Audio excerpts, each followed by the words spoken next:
मृत्यु सह 15 दिनर संग्राम हार न मानिबारु पुत्र रत्न को सुस्थता सहित कटक फेराई आनी पारिले आदिवासी माँ।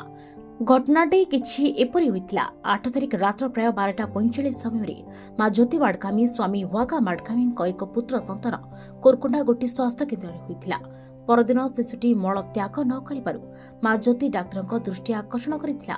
डाक्तर समस्त चेष्टा पर उभय माँ और पिला को जिला सदर महकुमा चिकित्सालय को रेफर करथिले। जिला मुख्य चिकित्सालय रे विशेष सुविधा नथिबारु ज्योति और नवजात शिशु को कोरापुट शहीद लक्ष्मण नायक मेडिकल कॉलेज पठाइथिले। सेठारे 2 दिन रहिबा परे सेठारु ब्रह्मपुर स्थित महाराजा कृष्णचंद्र गजपति भेषज कॉलेज को पिलाटी को डाक्तर उच्च चिकित्सा निमंते परामर्श देथिले। हातरे अर्थर अभाव तथा पाठशाठ पढ़ी नथिबा तथा नुआ स्थान को जाई चिकित्सा करबा भयरे सपरिवार निज गाँ मालकानगिरी जिलार मार्केलगुड़ा को फेरी आसिथिले। किछि समाजसेवी को तांको कोरापुट मेडिकल सहयोग करबा निमंते विद्यालय शिक्षक अनुरोध करथिले। सेमाने प्रथमे कोरापुट मेडिकल कॉलेज खोजिबा परे ब्रह्मपुर को मध्य मानव अधिकार कर्मी टीम को पठाइथिले, किंतु कोनोसी ठारे नवजात शिशु को पाइ नथिले।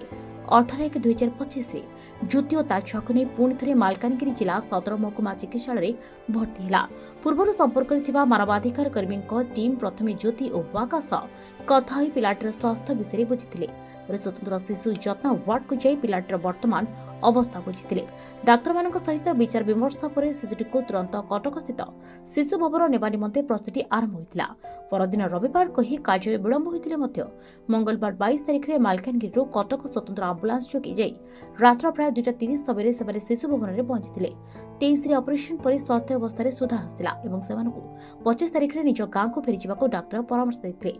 आज अपराह इंटरनेशनल ह्यूमन राइट्स कमिशन सदस्य माने पिला और मार स्वास्थ्य अवस्था बुझा सहित किछि वस्त्र देथिले।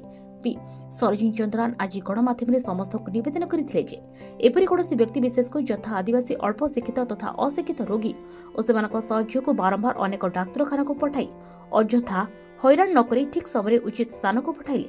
वर्तमान नवजात शिशु बोध हुए 24 परिवर्ते 11 तारिख में अर्थात 11 दिन पूर्व मल त्याग कर पारिथांता। तेज समस्त स्थान में संगठन पहुंचवा संभव नुह एणु समस्ते एथिपाई सचेतन हुंतु बोली से अनुरोध करछंती।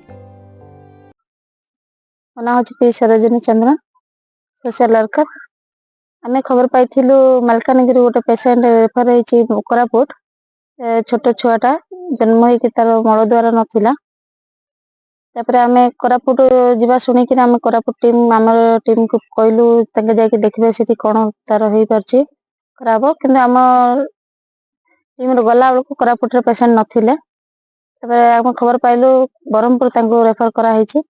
ब्रह्मपुर भी आमर टीम को कहला सेठी जाके देखिए ब्रह्मपुर ब्रह्मपुर भी गला बेलू मेडिकल रे सेठी भी नथिले।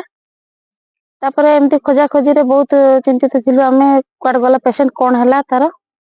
तबे खबर पाइलु आउथर खोजा खोजी रे जना पड़ला मालकानगिरी मेडिकल रे अछंती। तबे आमे सेठु राम भाई को कहलु जे जाइकिना देखबे मालकानगिरी मेडिकल रे कौन तार परिस्थिति केमती कौन छुआर ट्रीटमेंट कौन चलची कौन अवस्था अछि। तो भाई गले भाई जाइके देखले देखला परे सेठु डॉक्टर संग कथा हेकिना माने प्रशासन संग कथा हेकिना तांके हमर कटक शिशु भवन पठाइबा व्यवस्था करथिले। तापर सेठु पठाइले पठाइकिना सेठी शिशु भवन गला परे पिलाटी पूरा सुस्थ होइके फेरिछि भलो चिकित्सा हेकिना फेरिछि। किंतु दुखर विषय एटा जे बहुत समय लागि गला। छुआटा जन्म होइछि 9 तारिख रे किंतु ट्रीटमेंट हेकिना से 25-26 माने बहुत दिन हो गला। से इयाडे सियाडे हेकिना बहुत माने कोरकोंडा मालकानगिरी मालकानगिरी कोरापुट कोरापुट ब्रह्मपुर एमती भितर पिलार बहुत समय हो गला। मल द्वार ना माने जने जदि झाड़ा परिस्रा जाऊनी अध घंटा घंटा ड्राइवर बहुत कष्ट।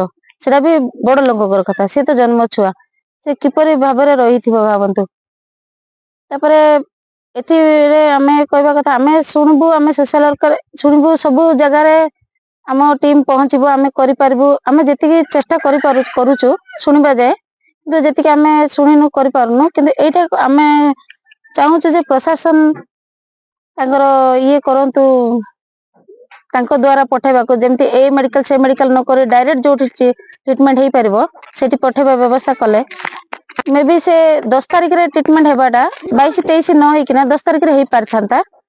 बहुत दिन पळेला छुआर प्रशासन को अनुरोध जे आगु को एमती न होई किना जेमती डायरेक्ट भल ट्रीटमेंट हो पारछे से प्रकार व्यवस्था करा जाय। मालकानगिरी दिलगनी की रिपोर्ट प्रसा न्यूज।